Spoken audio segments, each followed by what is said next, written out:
हा सत्संग संत रामपालजी महाराजांचा असून मराठी भाषिक भक्त समाजास सहज समजावे म्हणून हिंदी भाषेतून मराठी भाषेत रूपांतरित करण्यात आलेला आहे.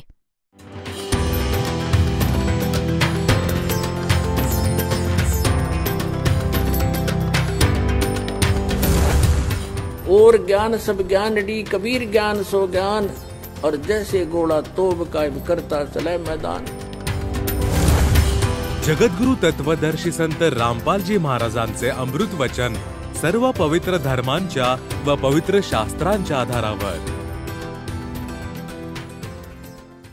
तर सगळ्यात आधी परमात्म्याने सांगितले की मी तिथे उभा राहिलो येऊन जिथे काळ 1,00,000 मानव शरीरधारी प्राण्यांच्या सूक्ष्म शरीरांना भाजतो, त्यातून घाण काढतो.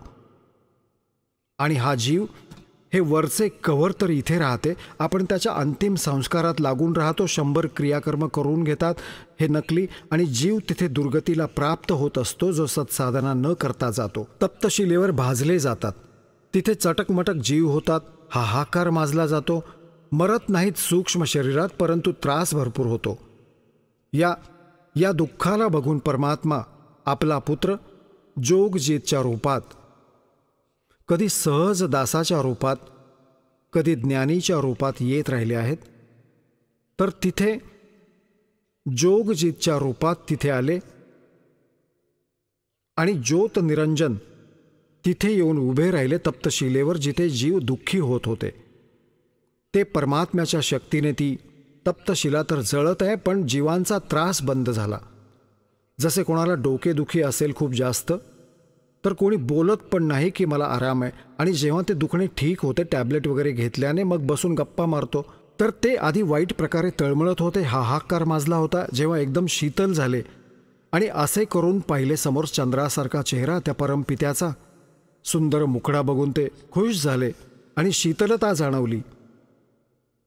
तर त्यांनी विचार केला, हे तर भगवान आले इथे, तर त्यांनी हे दृढ करून ठेवलेच आहे की जसे कर्म करेल तसे फळ मिळेल.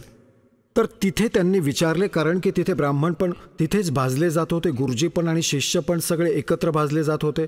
तेव्हा त्यांनी विचारले की हे परमात्मा, आम्ही इथे कोणत्या कर्मांचा दंड भोगत आहोत.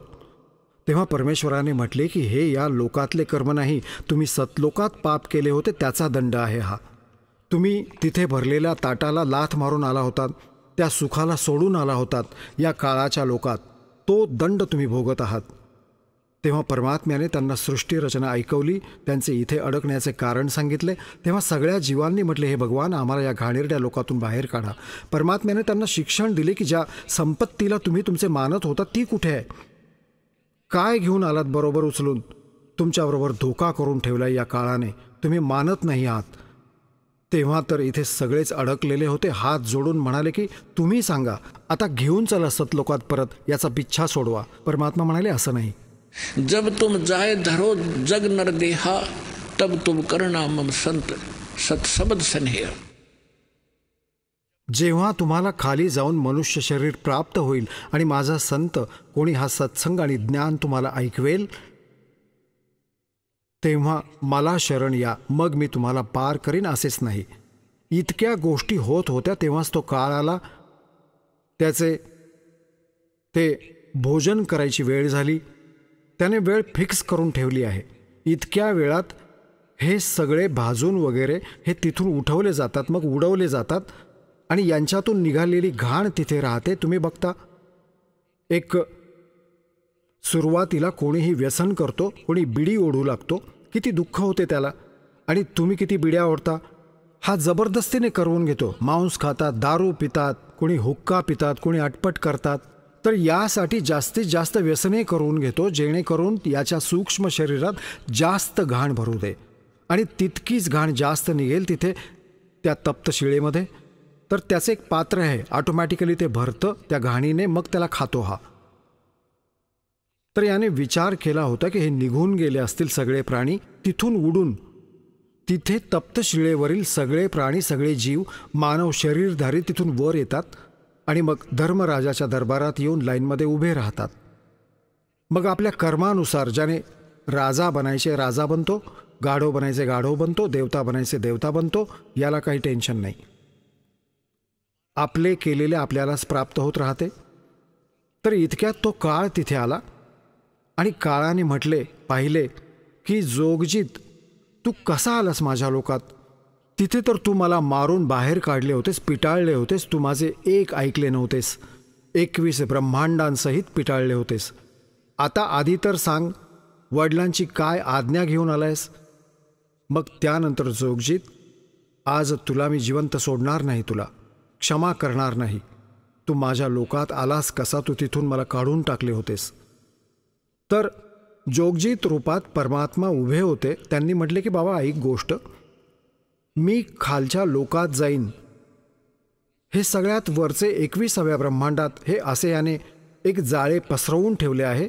तिथे गुप्त स्थान बनवून ठेवलं आहे जिथे तप्तशिळा आहे याची. तर परमात्म्याने म्हटले की मी खाली जाईन लोकात, ब्रह्मांडांमध्ये, आणि सगळ्या प्राण्यांना सांगेन की हा भगवान नाही आहे ज्याला तुम्ही परमात्मा मानून पूजत आहात.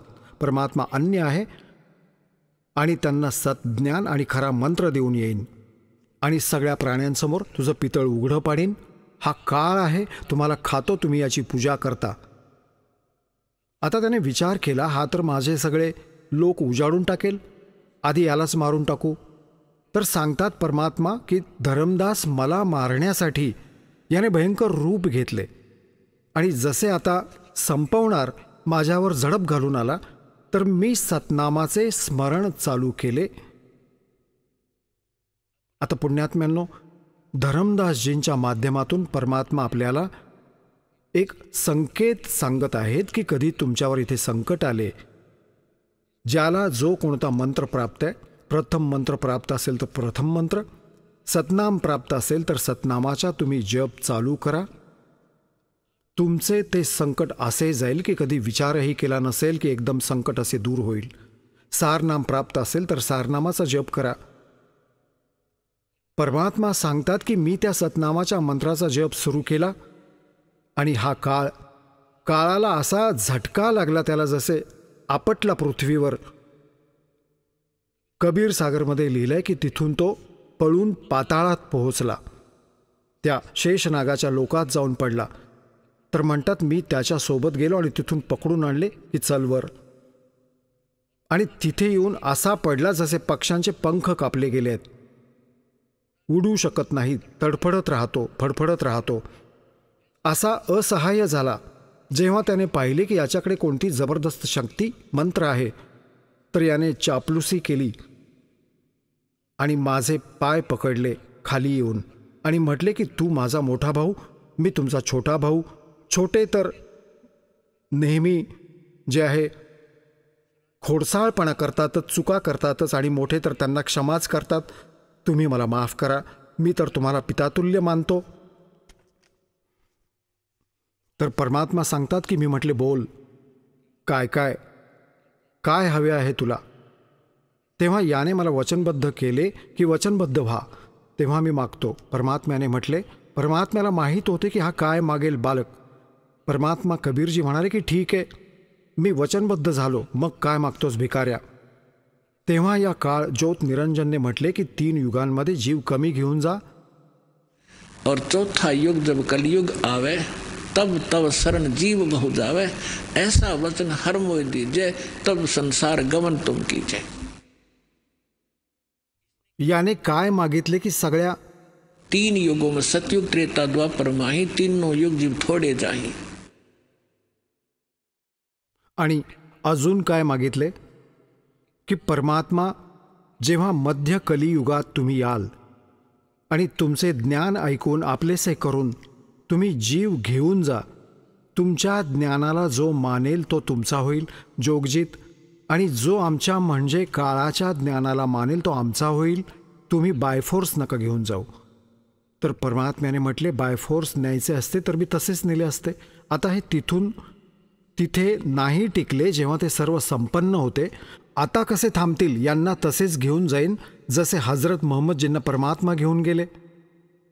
ज्ञान न समजावता तिथे जाऊन मग याने खालची सगळी प्रभुता त्यांच्याकडे होती, तिथे थांबले नाहीत, खाली आले. तर परमात्म्याला माहीत होते की सगळ्यांना असे ज्ञानात रंगवीन खरेपणाने, तेव्हा यांची प्रबळ इच्छा जागी होईल, जशी आमची इथे याच्याबरोबर यायची प्रबळ इच्छा झाली होती. अशी प्रबळ इच्छा तुमची उत्पन्न होईल सतलोक जाण्याची.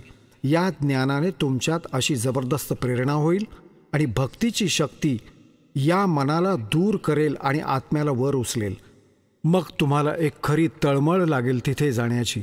जेव्हा तुमची भक्ती वाढेल आणि इथली दुःखे तुम्हाला स्वच्छ दिसू लागतील, जितकी काळाची भांग उतरत जाईल तितकाच तुम्हाला या ज्ञानाचा जास्त प्रकाश दिसू लागेल. तेव्हा परमात्म्याला काळाने म्हटले होते की तिन्ही युगात जीव थोडेच घेऊन जा आणि चौथे युग जेव्हा कलियुग येईल तेव्हा तुम्ही कितीही जीव घेऊन जा. तेव्हा परमात्म्याने म्हटले, बाबा ठीक आहे, तथास्तु.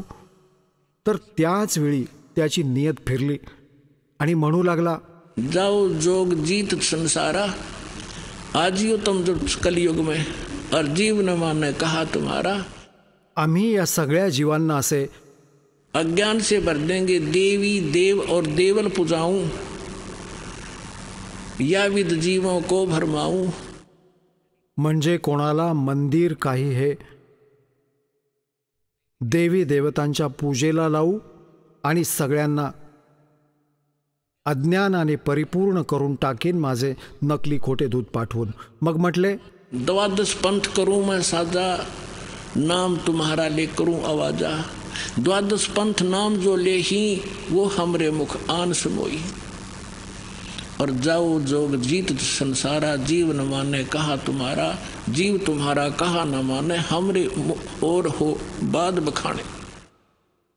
की असे उलट्या ज्ञानाने रंगवीन माझे 12 नकली पंथ बनवून आणि 12 नकली पंथ तुमच्याच नावाने, कबीर नावाने चालवीन.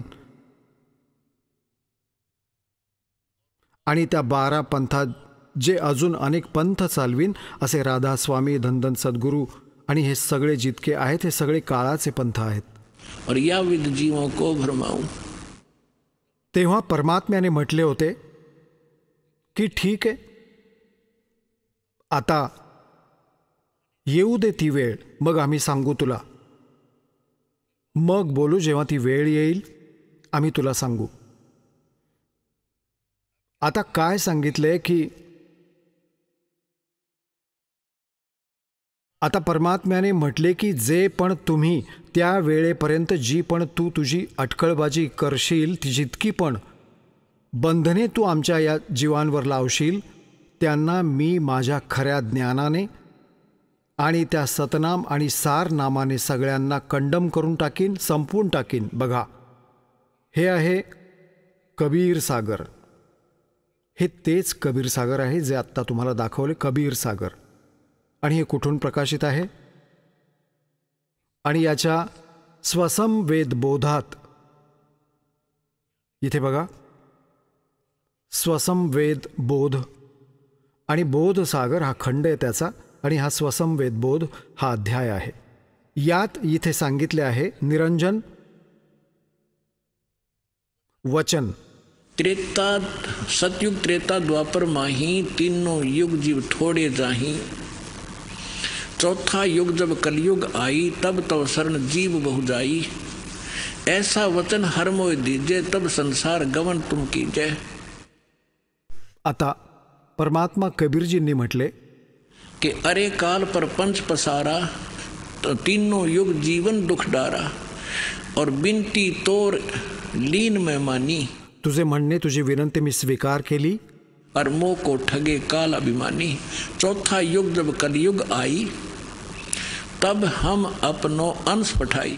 कबीर साहेब म्हणतात, जेव्हा चौथं युग येईल ना, कलियुग, तेव्हा मी माझा अंश पाठवीन, माझा दास पाठवीन. और काल फंद छूटे नरलोई, सकल सृष्टी परवानी कोई. होय होय.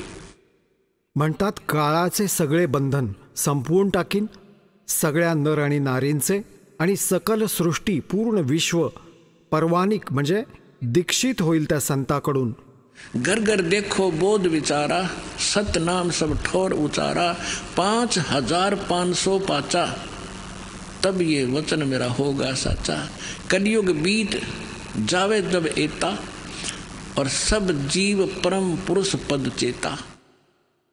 आता काय सांगितलं आहे परमात्म्याने धर्मदासजींना की माझे व या काळाचे जेव्हा बोलणे झाले होते त्यावेळी मी म्हटले होते की जेव्हा कलियुग 5505 संपेल, परमात्म्याने म्हटले आहे की चौथा युग जब कलयुग आवे और तब हम अपना वहाँ अंश पठाई, तेव्हा आम्ही आमचा अंश पाठवू आणि काल फंद छूटे नरलोई, सगळ्या नरनारींचे काळाचे बंधन सुटेल और सकल सृष्टि परवानी कोई, संपूर्ण सृष्टी नाम घेईल त्या संताकडून और घर घर देखो बोध विचारा, घरोघरी तत्वज्ञानाचा प्रचार होईल. जसे ज्ञानगंगा पूर्ण भारतवर्षामध्ये पसरत आहे परमात्म्याचा महिमा घेऊन. सतनाम सब ठोड उचारा, आणि सतनाम सगळ्यांना प्राप्त होईल.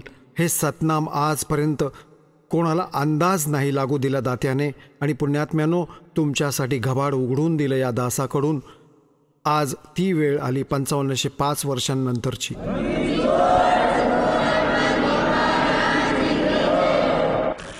घर घर देखो बोध विचारा, सतनाम सब ठोर उचारा, और 5505 तब ये वचन होगा साचा, कलयुग बीत जाए जब एता सब जीव, ओय होय सगळे प्राणी परम पुरुष पद चेता, ओय होय परम पुरुषाच्या त्या पद म्हणजे त्या स्थानाचे, चेता म्हणजे जाणकार होतील.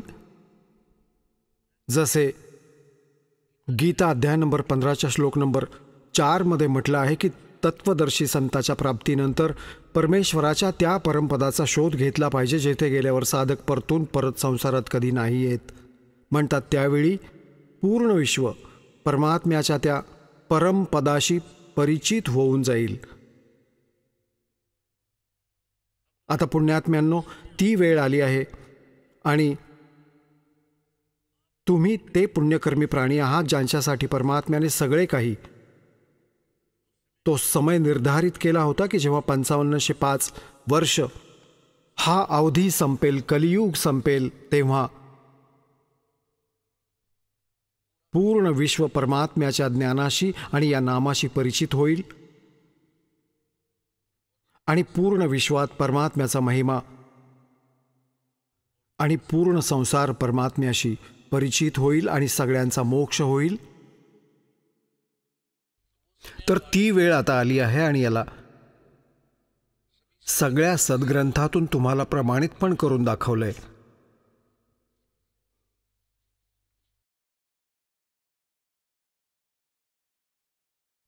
आता पुण्यात्म्यांनो, ज्यावेळी धरमदासजींना परमात्मा ही कथा ऐकवत होते आणि म्हणत होते असे होईल, कलियुग जेव्हा 5500 वर्ष संपून जाईल तेव्हा मी पूर्ण विश्वाला नाम देईन. तेव्हा धरमदासजी चिंतित झाले की हे परमात्मा, तुम्ही मला सतनाम आणि सारनाम गुप्त ठेवायला सांगितलंय आणि तिकडून तुम्ही मला 42 वंशांचा आशीर्वाद दिलाय की माझ्या 42 पिढ्या चालतील. तर परमात्मा या वंशजांचा, माझ्या मुलांचा मोक्ष कसा होईल? खूप चिंतित झाला, काळीच पकडून बसला. आता परमात्मा म्हणाले की जेव्हा कलियुग 5500 वर्ष निघून जाईल धर्मदास, त्या वेळपर्यंत या काळाचे 12 पंथ चालू झालेले असतील आणि 12वा पंथ गरीबदास पंथ असेल आणि त्या 12व्या पंथात मी स्वतः येईन आणि त्यावेळी पूर्ण विश्वाला ज्ञान देईल आणि पूर्ण विश्व या तत्वज्ञान, सतज्ञान आणि सतनामाने परिचित होईल. तर तुझ्या मुलांचे, तुझ्या वंशजांचे काय इथे पूर्ण विश्व पार करीन? का चिंतित होतेस तू? आता तुम्हाला थोडीशी झलक दाखवतो की 12 पंथ काळाने चालवले आणि कबीर नावाने चालवले. 12वा पंथ गरीबदास पंथ आहे आणि गरीबदास पंथातून या दासाचा उदय झाला आहे. 12 पंथ चालू झालेले असतील तेव्हा परमात्म्याने म्हटले होते की मग मी स्वतः येईन. आता परमात्मा नाही आले, या दासाला पाठवलं, तुम्हाला समक्ष दाखवतो तेव्हा विश्वास बसेल तुमचा. हे बघा, ही कबीर वाणी आणि बोधसागरच चालू आहे. इथे काय सांगितलं आहे की द्वादश पंथ चलो सो भेद, द्वादश पंथ काल फुरमाणा. काळाचेच फरमान म्हणजे त्याचाच आदेश चालेल 12 पंथांमध्ये. और भूले जीव न जाओ ठिकाणा, ताते आगम कह हम राख्या वंश हमारा चूडामणी साखा. आता इथे यांनी गडबड केली थोडी. चूडामणीला वेगळे केले. खरं तर प्रथम चूडामणीने सुरुवात झाली होती, कारण की यांनी इथे बघा ताते आगम कह, या फिर प्रथम जगम जागो भरमावे. यांनी ते नकली कबीर पंथाचे जे पंथ आहेत त्यातला सगळ्यात पहिला आहे जागू, आणि खरे तर असायला हवे चूडामणी. दुसरा सुरती गोपाल, तिसरा मूल रंजन, चौथा टकसार पंथ आणि 5वा बीज का लेखा जीवा पंथ आणि 6वा सत्यनामी पंथ. असे हे पंथ आहेत. आता यांचे जीवन चरित्र दाखवतो तुम्हाला 1870 आता हे इथे यामध्ये पद्य भाग व गद्य भागात आहे. हा कबीर चरित्रबोध आणि बोधसागर. त्याच्या 1870व्या पानावर काय लिहिलंय की कबीर साहेबांच्या पंथांचा वृत्तांत. प्रथम नारायणदास लिहिले. नारायणदासाने तर कबीर साहेबांचा पंथ स्वीकार पण नव्हता केला. इथे हवे होते चूडामणी, इथे चुकीचे करून ठेवले यांनी. प्रथम नारायणदास नाही, चूडामणी हवं होतं. दुसरा जागूदास, यागवदास आणि तिसरा सुरती गोपाल, चौथा मूल निरंजन, 5वा टकसारी पंथ, 6वा भगवानदास पंथ, 7वा सत्यनामी पंथ, 8वा कमाली पंथ. कमाली नाही, कमाली, कमालचा तो कमाल जो पुत्र जिवंत केला होता त्याने पण आपला वेगळा नकली पंथ चालवला होता. आणि 9वा राम कबीर पंथ, 10वा प्रेम धाम की वाणी आणि 11वा जीवा पंथ आणि 12वा हा गरीबदास पंथ. आता हा 12वा गरीबदास पंथ आहे, इथे स्पष्ट आहे, इथे गद्य भागात. आता परत आलो आपण इथे कबीरवाणीमध्ये आणि 136व्या पानावर. अब यहाँ से है कि द्वादश पंथ काल फुरमाना, जीव भूले जीव न जाओ ठिकाना, ताते आगम कह हम राखा वंश हमारा चूडामणी साखा. प्रथम जग में जागो भरमावे. मग दुसरा सुरती गोपाल, तिसरा मूल निरंजन, तेच आहेत सगळे. 4था टकसारी पंथ आणि हे सत्यनामी पंथ, भगवानदास पंथ. आता इथे हा आला 10वा परमधाम की वाणी पंथ. खरं तर तो 11वा असला पाहिजे.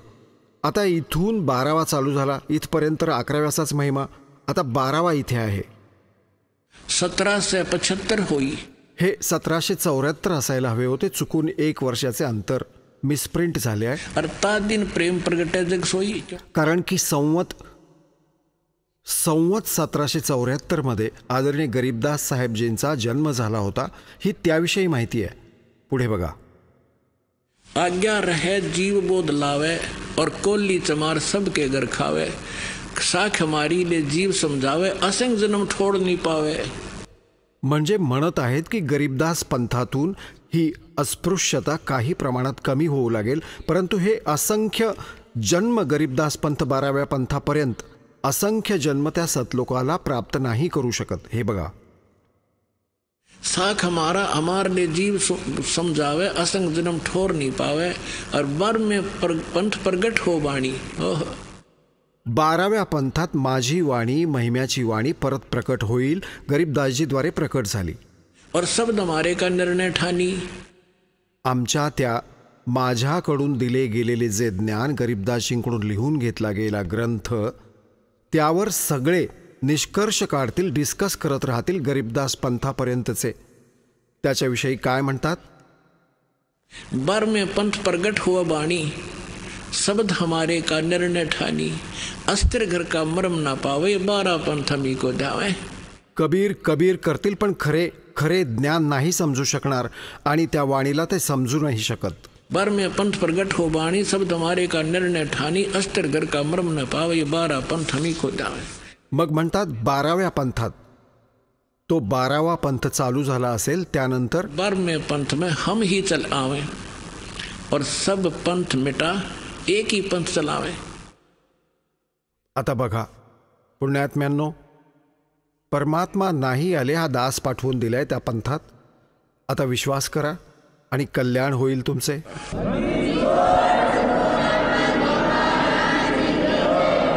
आता काय सांगतात की आता इथे काय सांगितलंय परमात्म्याने की धर्मदास मेरी लाख दुहाई, हे मूळ आहे, मूळ, भूल नाहीये. ज्ञान शब्द कई बार ना जाई. पवित्र ज्ञान तुम जग में भाखो और मूल ज्ञान गोई तुम राखो. मूल ज्ञान जो बाहर पड़ी पर ही बिचली पीढ़ी वंश हंस नहीं तरही. 33 अरब ज्ञान हम भाखा और मूल ज्ञान गोईर हम राखे. गुप्त ठेवले आणि 33 अरब वाणी बोलले, परंतु मूळ ज्ञान अजूनपर्यंत लपवून ठेवलंय. आणि मूळ ज्ञान तब लग छिपाई जब लग 12 पंथ मिटाई. आता काय म्हटलंय की धर्मदास मेरी लाख दुहाई, और इस मूल ज्ञान, ये मूल ज्ञान बाहर ना जाई. मी तुला जो सांगत आहे मूळ मंत्र, मूळ ज्ञान, हे बाहेर जाऊ देऊ नकोस. मूल ज्ञान बाहर जो पढ़ी बिचली पीढ़ी हंस नहीं तरही.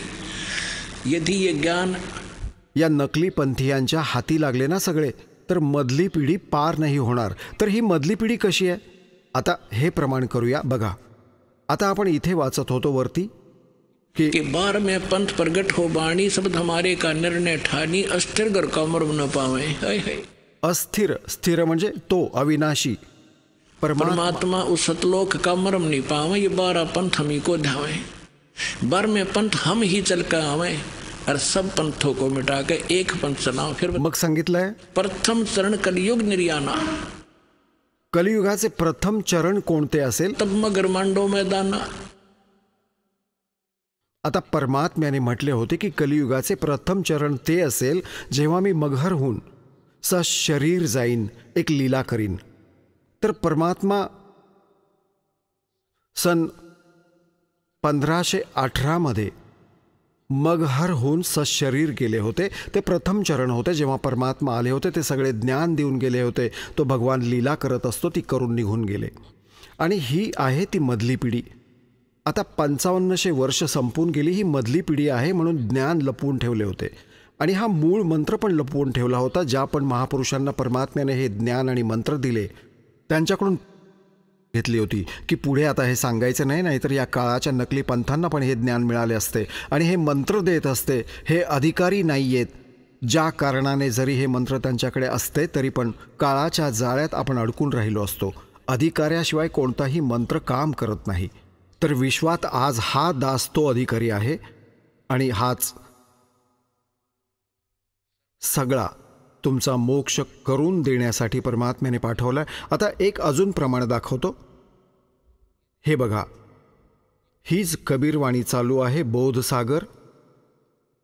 त्याच्या 134व्या पानावर इथे काय सांगितले आहे? वंश प्रकार, हा प्रथम वंश उत्तम, हे चुडामणीजी. दुसरा पंथ अहंकारी, तिसरा प्रचंड, चौथा वंश बीर हे विरोध बीर हे, आणि 5वा निद्रा, 6वा वंश उदास, 7वा वंश ज्ञान चतुराई, 8वा 12 पंथ विरोध, 9वा वंश पंथ पूजा आणि 10वा वंश प्रकाश, 11वा वंश प्रकट पसारा आणि 12वा वंश प्रगट होय उजियारा. 12व्यात गरीबदासजी आले होते आणि गरीबदासजींद्वारे म्हणतात प्रगट झाला उजेड. म्हणजे गरीबदासजींच्या वाणीत कबीर साहेबांचा अतुलनीय महिमा, की कबीर साहेबांच्या विषयी विशेष माहिती आहे. परंतु गरीबदास के पंथ वाले उस महत्व को समझ नहीं सके, गुड रहस्य को. तो वो गरीबदास जी को और कबीर साहब जी को विष्णु का अवतार मानते. ज्ञान तो बहुत कुछ है उस सदग्रंथ में, लेकिन वो समझ नहीं सके. जैसे वेदों में सारा ही ज्ञान रखा है, गीता जी में सारा ही ज्ञान था. ये पढ़ने वालों को आज तक नहीं पता गीता जी बताना क्या चाह रही है. हीच दशा गरीबदासांच्या ग्रंथाला वाचणाऱ्यांची, गरीबदासी यांची आहे. आता इथे काय सांगत आहेत की वंश प्रगट हो उजियारा, म्हणजे माझ्या महिम्याचा काही उजेड पडेल, स्पष्ट नाही होणार. और 13वें वंश मिटे सकल अंधियारा. हा 13वा वंश दास आहे पुण्यात्म्यांनो. आता सगळा अंधार दूर केलाय अज्ञानाचा. 9 मन सूत उरजिया, ऋषि रहे झक मारे, सतगुरु ऐसा सुलझा दे ये उलझन दूजी बारे. 9 मण सुताचा गुंता करून ठेवला. या काळाने 9 मण सूत गुंता करून ठेवले होते, कारण की परमात्मा विणकराची लीला करत होते. आणि 1 शेर सूत, 1 किलोग्रॅम सूत, तो कच्चा धागा जर गुंतला तर विणकराचा जीव मेटाकुटीला यायचा. तेव्हा त्याला सोडवायला लागायचं 1-1. आणि जर सूत तुटलं तर त्याची गाठ पडेल. गाठ पडली तर कोणी त्याचा मेहनताना पण देत नसे, तर मोठ्या मुश्किलीने सोडवायचे ते. कच्च्या धाग्याला 1 किलोग्रॅम सूत सोडवायला सगळा दिवस लागायचा. गुंतलेलं सूत, आणि त्याला म्हणतात यांनी 9 मण सुताचा गुंता करून ठेवला होता अज्ञानाचा. आणि दासाला पाठवले त्या परमपित्याने. याला तत्वदर्शी संत बनवून म्हणतात, 9 मण सूत उलझिया ऋषी रहे जखमार और सतगुरु ऐसा सुलझा दे उलझन दूजी बार. आता या कलियुगात या ज्ञानाचा गुंता नाही होणार. भक्ती करा किंवा नका करू.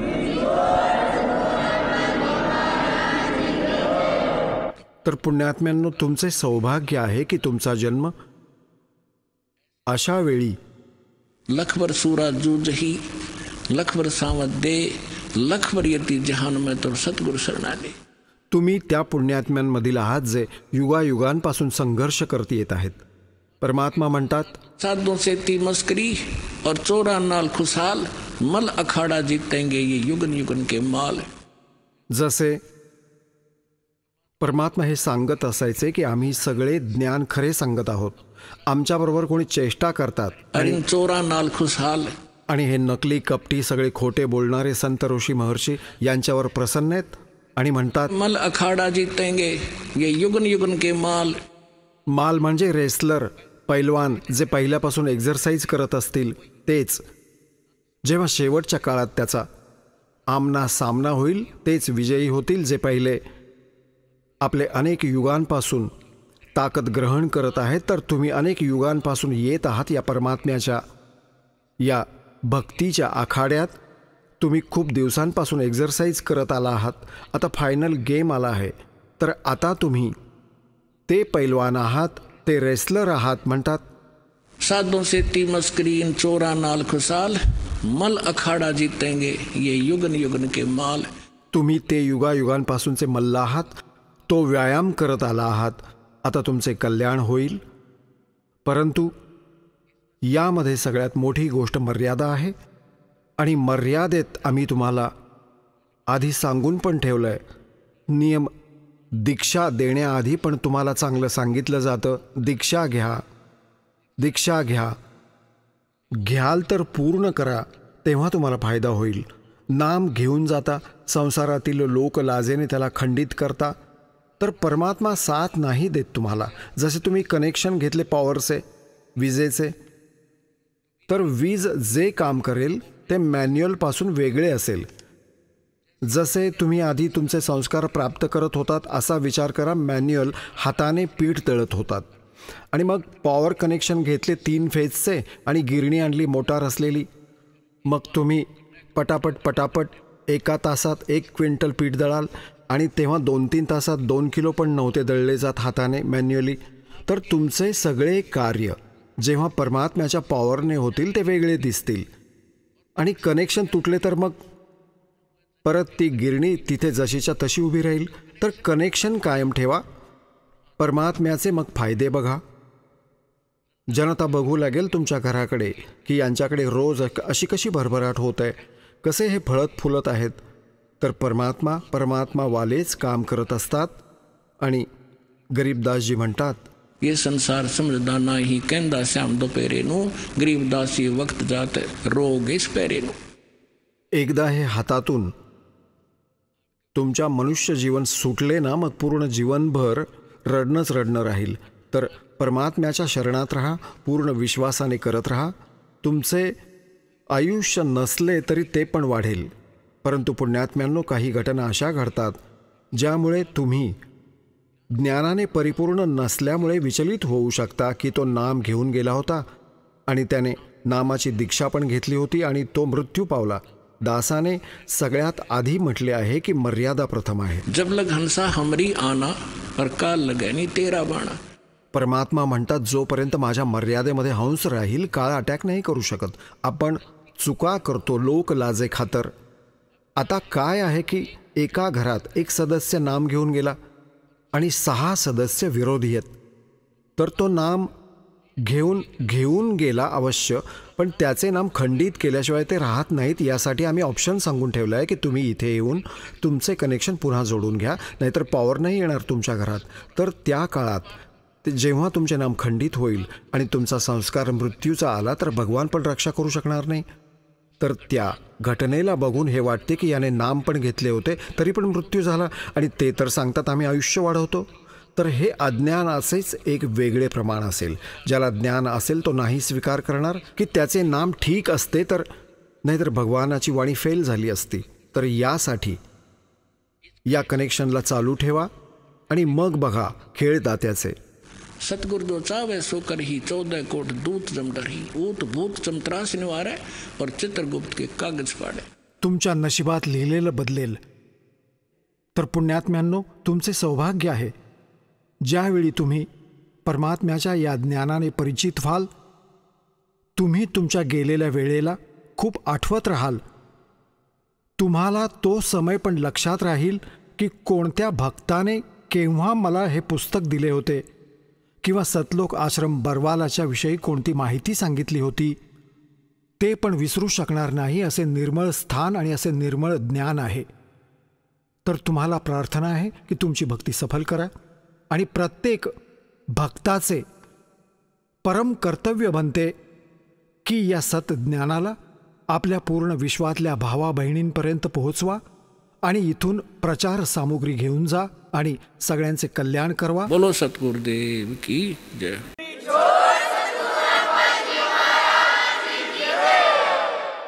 परमपिता परमात्मा पूर्ण ब्रह्म, संपूर्ण सृष्टीचे रचनाकार,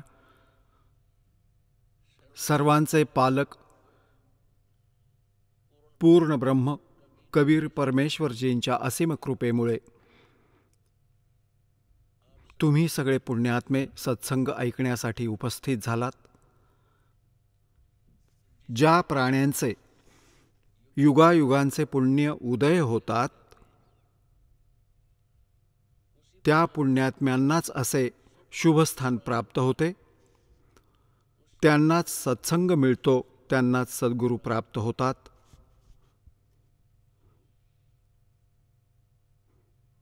जसे की श्रीमद भगवद्गीता अध्याय नंबर 7च्या श्लोक नंबर 12 15 पर्यंत गीता ज्ञानदाता जो श्रीकृष्णजींमध्ये प्रवेश करून बोलत आहे, तो काल भगवान ब्रह्म, 21 ब्रह्मांडांचा प्रभू, ज्याला क्षरपुरुष पण म्हणतात, तो सांगत आहे की अर्जुन, जे ह्या तिन्ही गुणांची रजगुण ब्रह्मा, सत्वगुण विष्णू, तमोगुण शिवजीपर्यंतची साधना करतात, ते आपल्या जीवनाचा नाश करत आहेत. आणि यांच्याविषयी परत पुढे म्हटले आहे की ज्यांची बुद्धी या त्रिगुणमयी माया अर्थात याच भगवानांकडून मिळणाऱ्या क्षणिक लाभावर आश्रित झाली आहे, टिकली आहे, दृढ झाली आहे, ते आपल्या जीवनाचा नाश करून घेतात. कारण की त्यांच्यात हे 4 गुण उपस्थित होतात, राक्षस स्वभावाला धारण केलेले. मनुष्यांमध्ये नीच दूषित कर्म करणारे मूर्ख, म्हणजे या भगवानांची तिन्ही गुणांनी युक्त रजगुण ब्रह्माजी, सत्वगुण विष्णू, तमोगुण शिवजींची साधना करणाऱ्यांना गीताजीमध्ये श्री गीता ज्ञानदाताने म्हटले आहे की हे राक्षस स्वभावाला धारण केलेले मनुष्यांमध्ये नीच दूषित कर्म करणारे हे मूर्ख माझी साधना पण नाही करत, म्हणजे ब्रह्मपर्यंत पण नाही यांची बुद्धी पोहोचली. मग आपली साधना करणाऱ्यांविषयी सांगितले आहे की जे माझी भक्ती करतात ते 4 प्रकारचे आहेत: अर्थार्थी, आर्त, जिज्ञासू आणि ज्ञानी. अर्थार्थी तर ते असतात जे केवळ धनलाभासाठी अनुष्ठान करत असतात. घरात भरपूर धन होऊ दे, लाभ होऊ दे बिझनेसमध्ये, या आधाराने जे केवळ वेदांच्या आधाराने, वेदमंत्रांच्या आधाराने जी साधना करतात, अनुष्ठान करतात धनप्राप्तीसाठी, धनी होण्यासाठी, ते पण माझेच उपासक आहेत, कारण की ते आन उपासना करत नाहीत. अन्य देवतांची पूजा ते करत नाहीत, परंतु ते पण आपले उद्देश विसरले आहेत. दुसरे आर्त म्हणजे संकट निवारणासाठी जे अनुष्ठान करतात ते केवळ वेदमंत्रांनीच करतात. ते पण माझेच पुजारी आहेत, परंतु ते पण आपली दिशा विसरले आहेत, कारण की या अध्यात्म मार्गात केवळ इतकेच पुरेसे नाहीये.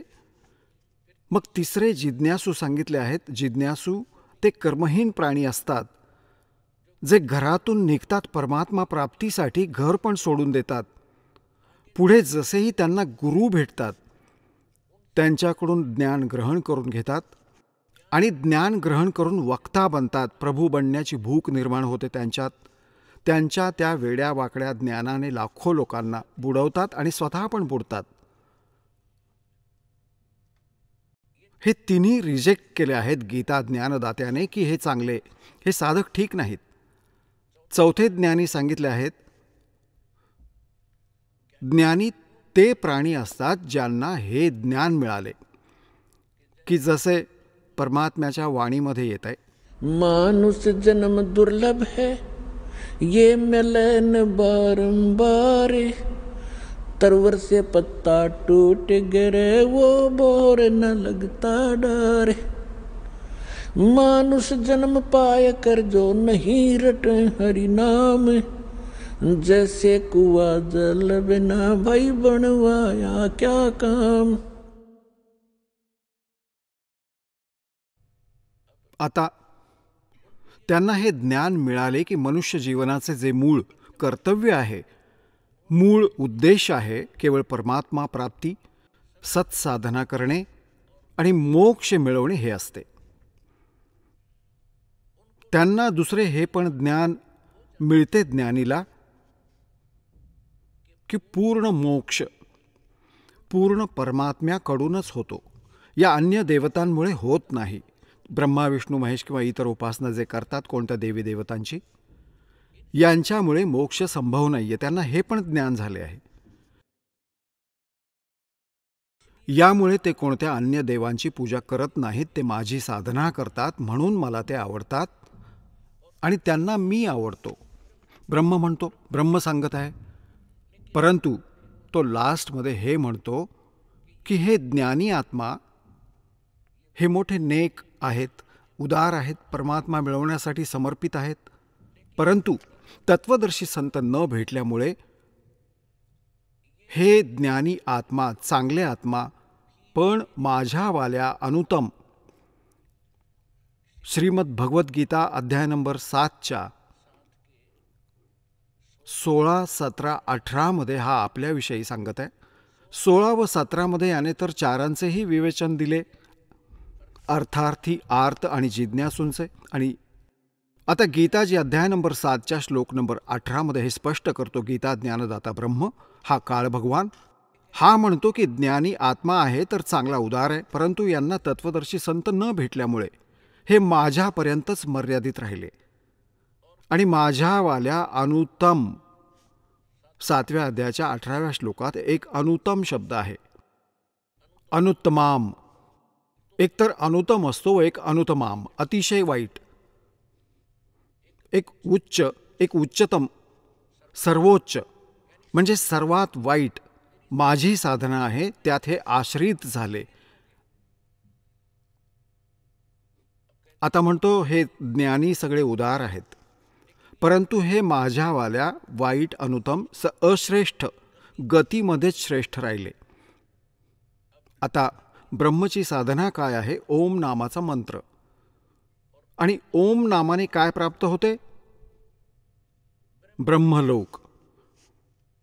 गीताजी अध्याय नंबर 8 श्लोक नंबर 13 हा त्याची साधना स्पष्ट करतो की ओम इति एकाक्षरम ब्रह्म व्याहरण माम अनुस्मरण य प्रयाती त्यजन देहम स याती परमाम गतीम. मज ब्रह्मचा केवळ एक ओम मंत्र आहे, नथिंग एल्स.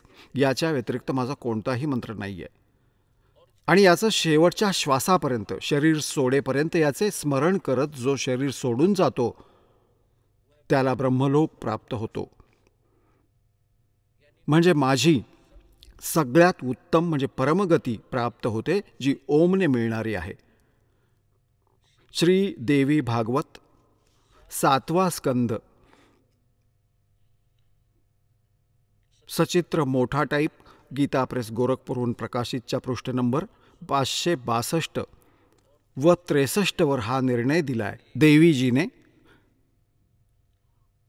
राजा हिमालयाला ती ज्ञान उपदेश करत आहे. ती म्हणते की माझी साधना पण सोडून दे जर मोक्ष हवा असेल तर. आणि ती काय सांगते की ब्रह्म मिळवण्याचे उद्देश ठेवा, ओम नामाचा जप करा, ज्यामुळे तुम्ही त्या ब्रह्मला प्राप्त कराल जो ब्रह्मलोकात राहतो. म्हणजे ओम नाम ब्रह्मचे आहे आणि ब्रह्म ब्रह्मलोकात राहतो आणि ओम नामाचा जप करणाऱ्यांना ब्रह्मलोक प्राप्त होतो. श्रीमद भगवद्गीता अध्याय नंबर 8च्या श्लोक नंबर 16 मध्ये हा स्वतः गीता ज्ञानदाता स्पष्ट करतो की ब्रह्मलोकात गेलेले प्राणीसुद्धा पुनरावृत्तीमध्ये आहेत. अर्थात त्यांचा पण जन्म आणि मृत्यू होतो. आता जसे ज्ञानी आत्मा कोण होते? एक चुणूक नावाचे ऋषी होते. परमात्मा मिळवण्याच्या उद्देशाने त्यांनी वेद वाचले आणि जसे पण ब्रह्माजींकडून किंवा मनुजींकडून अन्य जितके पण हे ऋषी होऊन गेले सगळे नकली होते. त्यांना वेदाचे ज्ञान नव्हते. पुण्यात्म्यांनो, आज बुद्धिमान समाज झाला आहे म्हणून दास हे शब्द सांगायला यशस्वी होत आहे, कारण आपले सद्ग्रंथ साक्षीदार आहेत आणि असे इन्स्ट्रुमेंट्स परमेश्वराने उपलब्ध करून दिले तुमच्याकरता की या दुष्ट लोकांचा आता डाव लागत नाहीये. हे डोके आपटून भटकत आहेत वेड लागलेल्या कुत्र्याप्रमाणे. अजूनही इच्छितात की लोकांना भ्रमित करावं, आपले धंदे चालू राहू देत.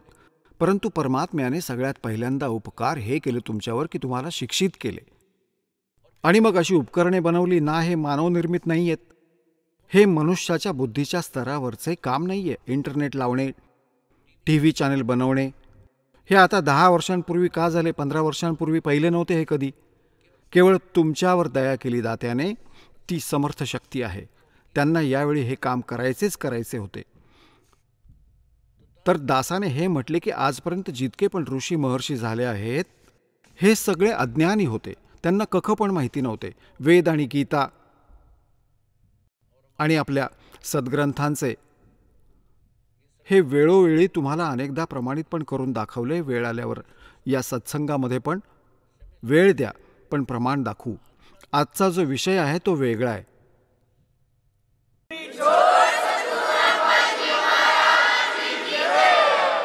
चला आता आपण त्या श्रद्धाळूंचे अनुभव जाणून घेऊया ज्यांनी जगद्गुरू तत्वदर्शी संत रामपालजी महाराज यांच्याकडून दीक्षा प्राप्त केलेली आहे, तसेच त्यांच्याद्वारे सांगितलेल्या भक्ती मार्गावर चालत आहेत.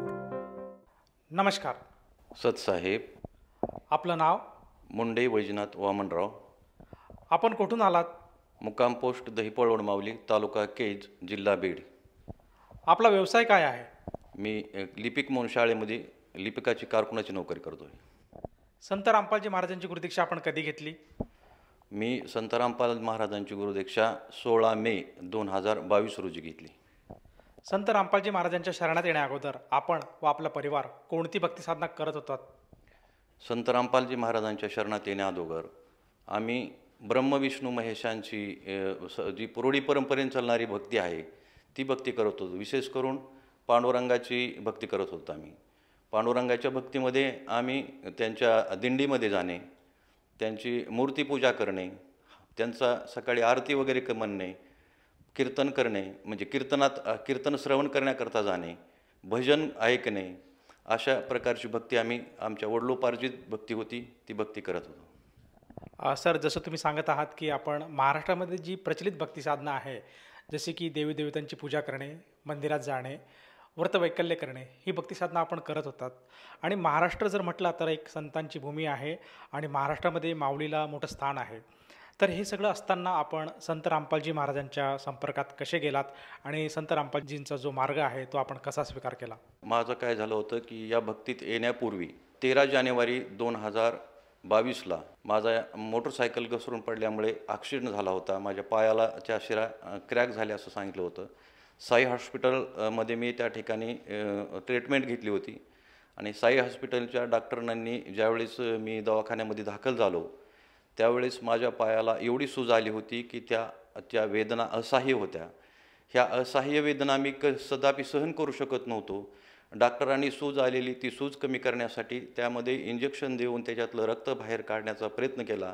त्यावेळेस मला इतक्या यातना झाल्या की जणू काही यमयातनाच झाल्यासारखे मला भासले आणि आपलं जीवन हे खूप दुःखी आहे, मानवी जीवनामध्ये दुःख भयानक आहे हे त्यावेळेस माझ्या लक्षात आलं.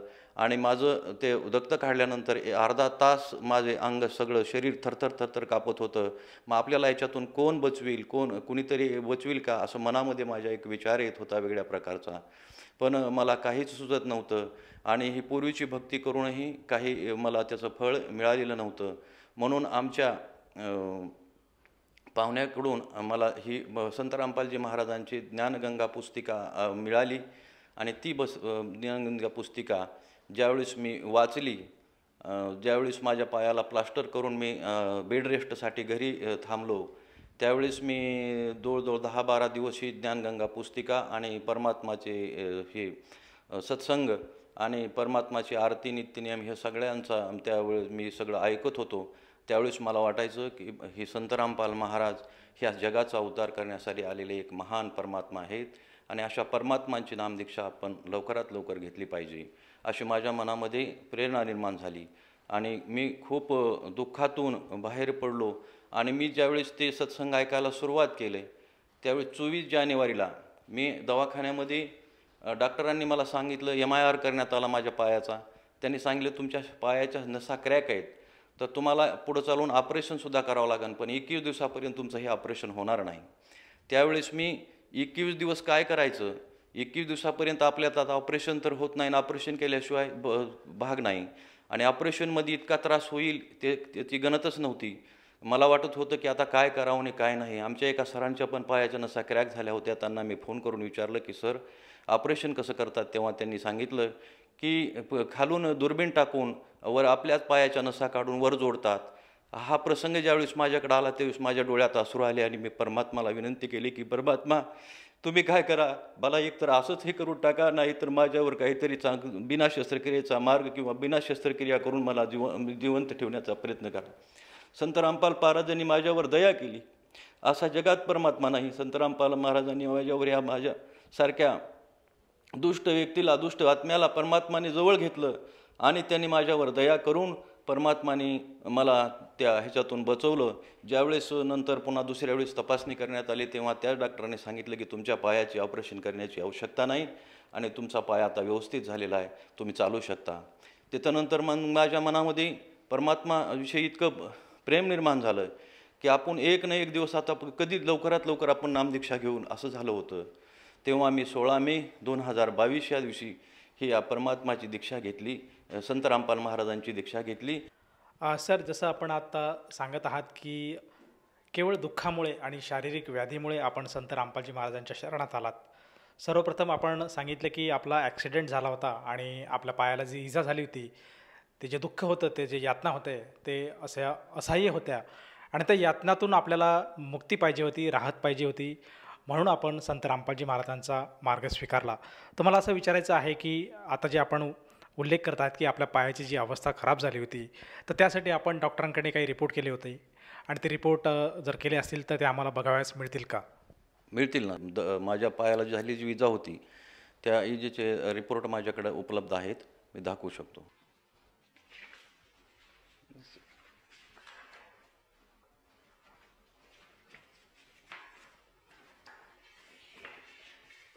की हे सगळे रिपोर्ट डॉक्टरांनी सांगितलं होतं की तुमच्या पायाचं ऑपरेशनच करावं लागेल, परंतु परमात्माच्या संत रामपालजी महाराजांच्या दयेमुळं हे सगळं माझं विघ्न टळलं, ऑपरेशन करायचं टळलं आणि आता मी सध्या थंडणीत आहे. परमात्माचा दंडवट पण मला बगड्यावर टेकून उभा राहून घेता येत आहे. सर, जसं तुम्ही दाखवलं आहे की श्रोत्यांना की संत रामपालजी महाराजांचं नामदीक्षा गुरुमंत्र घेण्या अगोदरच केवळ आपण संत रामपालजी महाराजांची पुकार केली आणि त्यातून संत रामपालजी महाराजांनी आपली सुटका केली आणि जे आपलं होणारं ऑपरेशन आहे ते सुद्धा टळलं. तर मला असं विचारायचं आहे की जेव्हा आपण नामदीक्षा घेतली नव्हती तरीसुद्धा आपल्याला हे चमत्कार हा अनुभव अनुभवायला मिळाला. या व्यतिरिक्त सुद्धा आपल्या जीवनामध्ये आणखीन काही अनुभव किंवा काही चमत्कार किंवा लाभ आपल्याला काही प्राप्त झालेत का? मी 16 मे 2022ला नामदीक्षा घेतली आणि नामदीक्षा घेतल्यानंतर एकदम मला असं हलकंसं वाटायलं आणि असं कमी कमी होत माझं 8 किलो वजन त्याच्यामुळं कमी झालं भक्तीमुळं. आणि मग आमच्या घरामध्ये कोणी ना कोणी आजारी पडायचं, मुलगा तरी पडायचा, मुलगी तरी पडायची, पत्नी तरी पडायची आणि आमची आर्थिक हानी व्हायची, दवाखान्याचा खर्च व्हायचा आणि त्यामुळं आमच्या आर्थिक परिस्थिती ताणावली होती. परंतु ह्या नामदीक्षेनं तो खर्च बचला आणि आमची आर्थिक परिस्थिती आता सध्या व्यवस्थित सुधारलेली आहे, चांगल्या प्रकारे सुधारली. सर, जसं तुम्ही सांगत आहात की संत रामपालजी महाराजांची जी सद्भक्ती केली त्या सद्भक्तीच्या जोरावर आपल्याला जे काही दुःख होतं, जे काही आपल्या कुटुंबावर जे काही जो त्रास होता, जे काही आर्थिक संकट होतं, जी काही रोगराई होती ती पूर्णपणे दूर झाली. तर आपल्या ह्या अशा अनुभवातून आपण आपल्यासारखे जे आपले मित्रपरिवार आहेत, त्याचप्रमाणे जो श्रोतावर्ग आज TV चॅनलच्या माध्यमातून आपल्याला बघत आहेत आणि जो दुःखी कष्टी जो व्यक्ती आहे तो आपल्या संकटांपासून मुक्तता पाहण्यासाठी परमेश्वराचा शोध घेत आहेत, अशा सर्वांना उद्देशून आपण आपल्या अनुभवातून काय संदेश द्याल? उपदेश तर परमात्मा करू शकते, मी नाही. परंतु मी एक विनंती करीन की प्रत्येक व्यक्तीने, दुःखी म्हणण्यापेक्षा सगळ्याच व्यक्तीने परमात्माच्या शोधात आणि सद्गुरूच्या शोधात असलं पाहिजे. आणि असा सच्चा सद्गुरू, असा चांगला परमात्मा, सच्चा परमात्मा ह्या प्रत्येक व्यक्तीने नामदीक्षा घेऊन आपलं जीवन मुक्तीच्या मार्गाकडे नेलं पाहिजे, असं एवढीच मी त्यांना विनंती करू शकतो. सर, जसा आता आपण उल्लेख केला की सच्चा परमात्मा, सच्चा गुरु, तर जो जनसमुदाय आहे, जो श्रद्धाळू वर्ग आहे, हा कशी काय पारख करेल की आजच्या घडीला संत रामपालजी महाराज हेच सद्गुरू आहेत किंवा सच्चा गुरु आहे? जे 18 पुराण, 4 वेद, शाहीशास्त्र ह्या सगळ्यामधून, सगळ्या ग्रंथांमधचा सार काढून परमात्माने ज्ञानगंगा नावाची पुस्तक तयार केली आणि त्याच्यामधून सगळ्या समाजाला परमात्मा सगळ्या ग्रंथातून, वेदातून, पुराणातून, कुराणामधून, बायबलमधून ह्या सगळ्या गोष्टीतून परमात्मा आपल्या सगळ्याला हे समजून सांगत आहेत. आणि ते असं अनमोल ज्ञान ह्या सगळ्या भक्त समाजानं आत्मसात करावं आणि सद्भक्ती घ्यावी आणि आपलं जीवन सफल करावं. सर, जर एखादा साधक आपल्या आव्हानाला साथ देत असेल आणि त्यालासुद्धा जाणवत असेल की आपणसुद्धा संत रामपालजी महाराजांची नामदीक्षा किंवा गुरुमंत्र घ्यावा, तर ती व्यक्ती संत रामपालजी महाराजांची नामदीक्षा कशी घेऊ शकेल? आता जो आपण हा कार्यक्रम पाहत आहात त्याच्यावर सत्संगामध्ये खालच्या पट्टीमध्ये नंबर येतात, फ्लॅश होतात नंबर, आणि ते नंबर तुम्ही हे करून कुठल्याही परमात्माने सगळ्या जिल्ह्यामध्ये नामदीक्षाची व्यवस्था केलेली आहे. प्रत्येक जिल्ह्यामध्ये नामदीक्षा केंद्र आहे. तर त्या नंबरवर तुम्ही संपर्क साधून नामदीक्षा केंद्रावर जाऊन विनामूल्य निशुल्क अशा प्रकारची ही नामदीक्षा घेऊ शकता. येथे 1 रुपयाही नामदीक्षा घेण्यासाठी लागत नाही. धन्यवाद सतसाहेब.